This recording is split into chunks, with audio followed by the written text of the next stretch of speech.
ఈ building leakage అవుతుందని customer మమ్మల్ని కాంటాక్ట్ అయ్యారు. మేము సైట్ విజిట్ చేసాము. 1 ఇయర్ క్రితం ఈ కస్టమర్ అయితే వాటర్ ప్రూఫింగ్ చేసుకున్నారంట. ఏషియన్ డ్యామ్ ప్రూఫ్ 3 లేయర్స్ అయితే వేశారు. బట్ 6 మంత్స్‌కే లీకేజ్ అవుతుంది. వాళ్ళు ఎటువంటి రెస్పాండ్ లేదని చెప్పేసి మమ్మల్ని కాంటాక్ట్ చేశారు. చూసాక ఈ బిల్డింగ్ అయితే చాలా క్రాక్స్ ఉన్నాయి. మేము వెళ్ళి అయితే చూసి రేట్ అయ్యి మాట్లాడుకొని ఓకే అయిన తర్వాత డాక్టర్ ఫిక్సెట్ రూఫ్ సీల్‌తో మేము వాటర్ ప్రూఫింగ్ చేస్తామని చెప్పాం. చాలా ప్రదేశాల్లో లూజ్ అయితే ఉంది. దాన్ని మేము ఒకసారి హ్యామర్ పెట్టుకుని మొత్తం అయితే చెక్ చేసాము.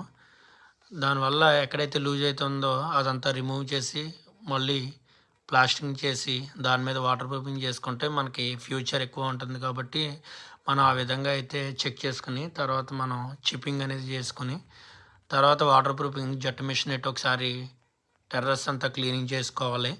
ఎందుకంటే అది లేయర్ నార్మల్గానే ఊడిపోతుంది. సో లేయర్ మీద మనం కోటింగ్ వేసుకున్న అది ఎక్కువ కాలం అయితే నిలబడదు. దానివల్ల మనం ఓల్డ్ ఏదైతే ఉందో లేయర్ అంతా మనం తీసుకొని చేయాలి. కింద ఈ బిల్డింగ్కి కింద పార్ట్ ఏదైతే ఉందో ఆ పార్ట్ మొత్తం లీకేజ్ వల్ల ఐరన్ రస్ట్ పట్టి ఈ విధంగా మనకి తుప్పు పట్టేసి అవన్నీ ఊడిపోయి పెచ్చులు ఊడిపోయి ఐరన్ కూడా మనకి క్లియర్గా కనబడుతుంది. ఈ వీడియోలో మీరు చూసినట్లయితే ఆ విధంగా ఎందుకు అవుతుందంటే పైన మనకు వాటర్ వచ్చేటప్పుడు కింద మనకి బాండింగ్ అనేది ఉండదు, ఐరన్ రస్ట్ పట్టేసి దానివల్ల పెచ్చులు పడతాయి. సో మనం అయితే జెట్ మెషిన్ ఎట్టి మొత్తం అంతా పాత లేయర్ ఉందో అంతా మనం రిమూవ్ చేసుకొని ఆ క్రాక్స్ ఏమున్నాయో క్రాక్స్ అన్నీ కటింగ్ చేసుకొని మనకి ఓల్డ్ది ఈ విధంగా హోల్స్ అయితే పడిపోయినాయి. అందులోంచి వాటర్ వెళ్ళిపోవడం వల్ల పైన ఫ్లోరింగ్ నుంచి వెళ్ళి కింద మదర్ స్లాబ్ మీద వాటర్ స్టాగ్నేషన్ అవ్వడం వల్ల అది వర్షం పడినా కూడా 3-4 డేస్కి మనకి అట్లా డ్రై అవ్వకుండా ఆ లీకేజ్ అనేది అట్లా చమాయింపు అట్లా వస్తుంది. మన కటింగ్ మిషన్ అయితే ఇంక ఈ విధంగా మనం క్రాక్స్ అనేవి అన్నీ అయితే కటింగ్ చేసుకున్నాము.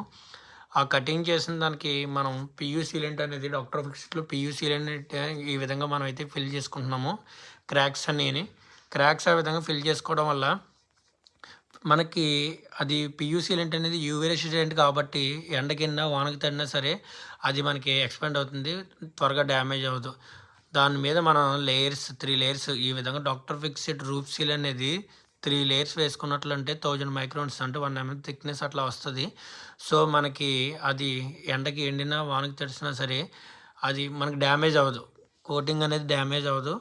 నెక్స్ట్ టెంపరేచర్ కూడా మనకి అప్ టు 10 degrees అని డైరెక్ట్గా టిన్ మీద వేస్తున్నాడు.